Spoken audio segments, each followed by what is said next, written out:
KAS, kartu angkut sampah gratis dari pemerintah, khusus untuk masyarakat atau keluarga prasejahtera yang total pendapatannya sekitar atau di bawah upah minimum. Gimana kalau ide ini bisa dilaksanakan? Kita tahu ada tempat-tempat tertentu di Jakarta, di daerah-daerah lain di seluruh Indonesia yang banyak tumpukan sampah. Saya sendiri pernah melihat suatu pagi-pagi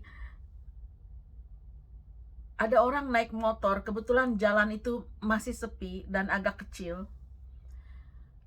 Dia lihat kanan, lihat kiri, lalu dia mungkin kurang sadar bahwa saya ada sedikit jauh di belakangnya di mobil.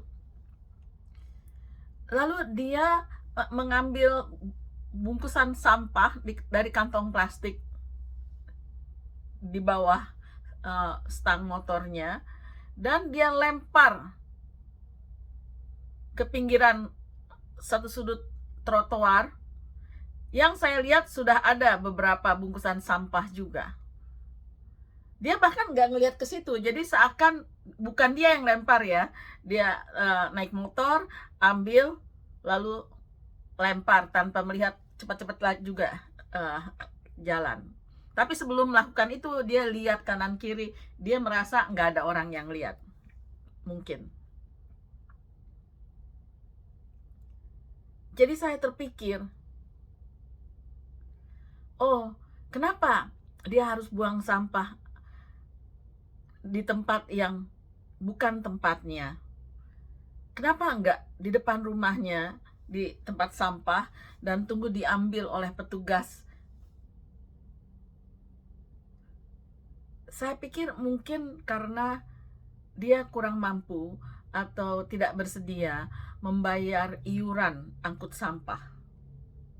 Apakah itu Rp100.000, Rp200.000, Rp300.000, tergantung tempatnya.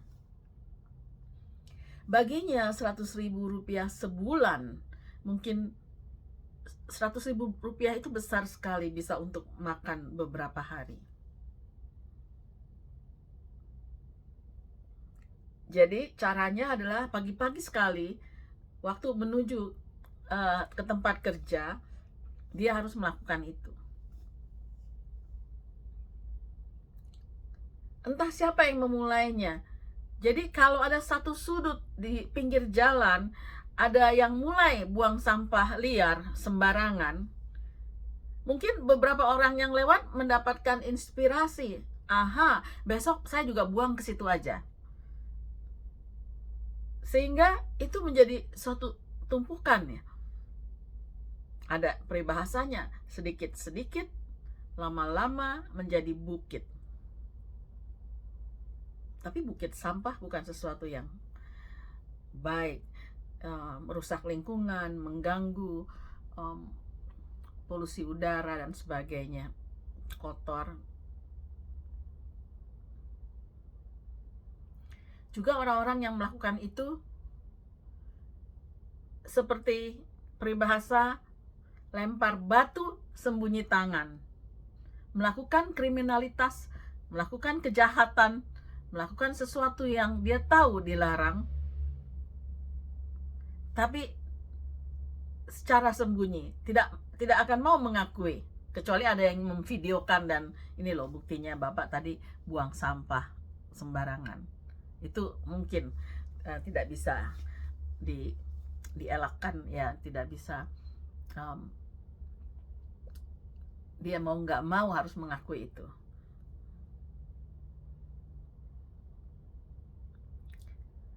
Saya teringat dulu saya pernah ke kota yang sangat bagus di Jawa Timur, sangat modern, banyak taman-taman yang indah, bersih. Tapi ada satu daerah di pinggir sungai, seperti kali itu ya, sungai, banyak tumpukan sampah. Jadi saya kecewa dan selalu sedih ya kalau melihat tumpukan sampah liar di Indonesia. Saya tanya, waktu itu saya sedang bekerja dinas, jadi saya tanya ke kolega di sana, kenapa ya masih ada orang di kota yang semodern ini buang sampah sembarangan? Sama dengan Jakarta, Jakarta kosmopolitan, tapi kita tahu ada sudut-sudut yang itu terjadi. Lalu dia bilang kalau di sini bukan soal nggak mampu bayar iuran, tapi masih banyak orang yang percaya mitos. Mitosnya apa? Mereka buang banyak yang mereka buang itu adalah pampers, popok bayi yang kotor bekas dipakai bayinya. Mitosnya kalau mereka buang di tempat sampah dijadikan satu dengan sampah rumah tangga, nanti anaknya kulitnya bisa gatal, bisa sakit kudis. Dan kata kolega saya, bukan hanya yang naik motor yang buang sampah popok atau pampers itu, yang naik mobil juga. Nanti mereka tunggu agak gelap sedikit, seperti mobilnya berhenti sebentar parkir, lalu si ayah atau si ibu buang sampah popok bayinya ke sungai. Apakah betul mereka percaya mitos itu? Jika mereka lulusan universitas dan belajar macam-macam analisa dengan logika, apakah mereka tidak mempertanyakan apa penyebab gatal-gatal atau kudis di kulit anaknya jika itu terjadi? Atau tanya dokter dan dokter bisa menjelaskan. Mungkinkah ada satu hal lagi? Mereka khawatir kalau dicampur dengan sampah rumah tangga dan kebetulan besok tukang sampah tidak datang karena satu hal, maka rumahnya menjadi kotor dan bau.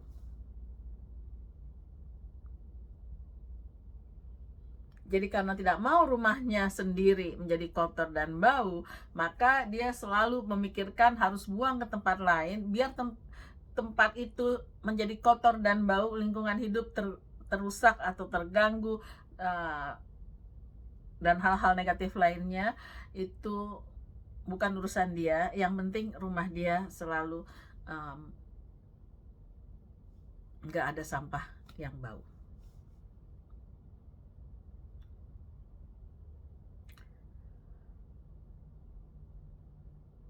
Jadi kartu angkut sampah gratis perlu, edukasi mengenai mitos juga diperlukan, kesadaran untuk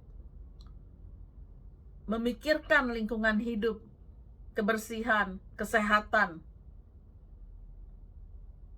dan bahwa lingkungan hidup kita ini milik kita juga, sama seperti rumah kita.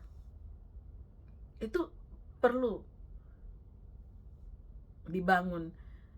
Bagaimana caranya kita bisa membuat mereka berpikir dan memahami dan melakukan yang benar? Saya pernah ngobrol dengan beberapa sahabat saya dulu waktu saya masih kerja. Gimana ya cara mengubah pola pikir orang-orang yang suka buang sampah liar itu? Ada yang bilang kayaknya susah dalam hal itu. Karena sering ada tempat ditulis dilarang buang sampah di sini, tapi sudah terjadi tumpukan sampah.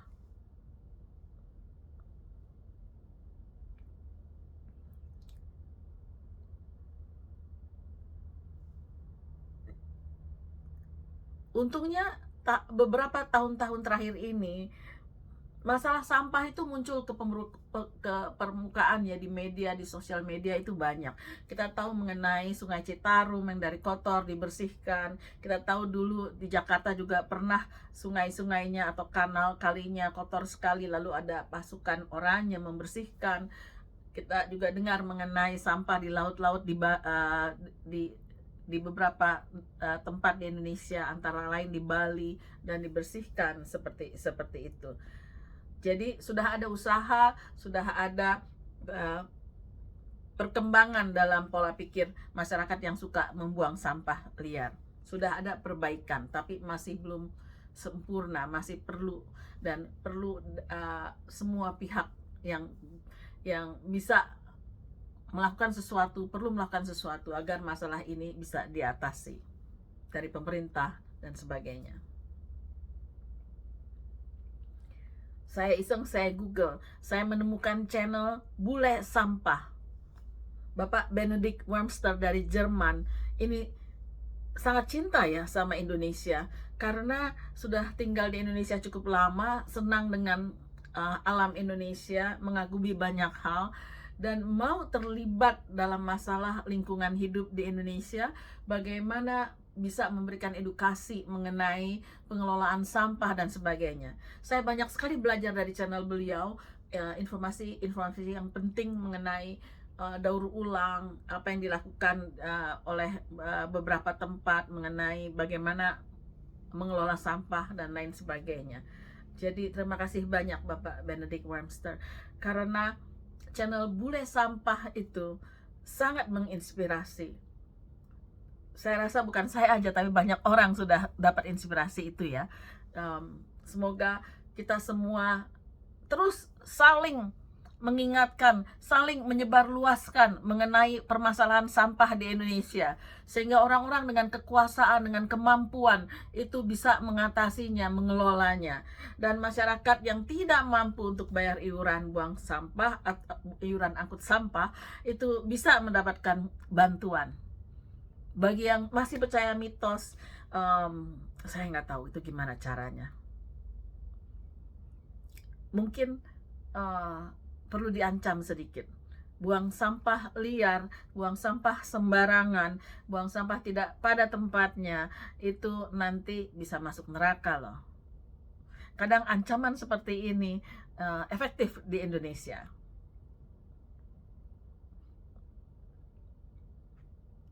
Semoga sebelum Indonesia merdeka 100 tahun, kita akan sudah mampu seperti negara-negara maju mengelola sampah, dan orang-orang yang tidak mampu membayar iuran untuk angkut sampah sudah dapat bantuan.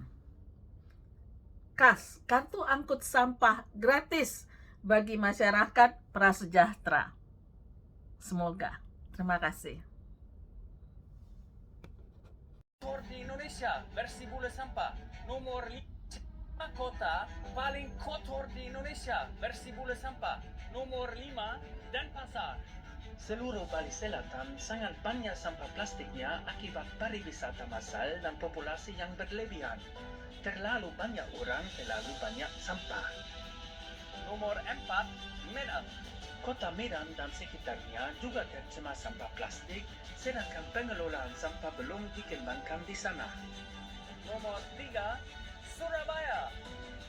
Meski pusat kotanya sangat bersih, namun kawasan industri di sekitar Surabaya banyak dipenuhi sampah, bahkan terkadang didatangkan dari negara lain alias impor sampah. Nomor 2 Bandung. Kota terbesar ketiga di Indonesia ini sedang berjuang dalam pengelolaan sampah. Bahkan Pandawara pun nggak bisa sendirian membersihkan kotanya, perlu peran semua pihak. Dan nomor 1, ini dia 5 kota paling kotor di Indonesia versi Bule Sampah. Nomor